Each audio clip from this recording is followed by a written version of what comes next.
বিপিএলকে জাঁকজমকপূর্ণ করতে বিপিএলে এবার আসছে অনেক পরিবর্তন এবং ক্রীড়া উপদেষ্টা আসিফ মাহমুদ বিপিএলে মেগা নিলামের কথা বলেছেন, যেখানে আইপিএলের মতোই যে কোনো দল নিজেদের ইচ্ছে মতো প্লেয়ার কিনে নেওয়ার সুযোগ পাবে। বিপিএলে কিছু দলের মালিকানা পরিবর্তন হচ্ছে এবং কোনো দল বাদ হচ্ছে, এমন পরিবর্তন নিয়ে আসছে 2025 বিপিএল।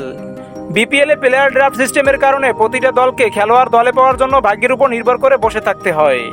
কোন খেলোয়াড় কোন দলে খেলবে এটা ড্রাফটের উপর নির্ভর করে। তবে আইপিএল এর মতো মেগা নিলাম হলে যে কোনো দল তাদের ইচ্ছে মতো নির্দিষ্ট বাজেটে পছন্দের খেলোয়াড়কে দলে নিতে পারত। 2025 বিপিএলে প্লেয়ার ড্রাফটের সময় খুবই নিকটে, সবকিছু ঠিক থাকলে অক্টোবরের 10 তারিখে হতে পারে এবং মেগা নিলামের যে টেকনিক্যাল কিছু সরঞ্জাম প্রয়োজন এগুলো রেডি না থাকায় 2025 বিপিএল মেগা নিলাম ছাড়াই অনুষ্ঠিত হবে। তবে 2026 বিপিএল থেকে আইপিএল এর মতোই মেগা নিলামের মাধ্যমে প্লেয়ার দলে নেওয়ার সুযোগ থাকবে।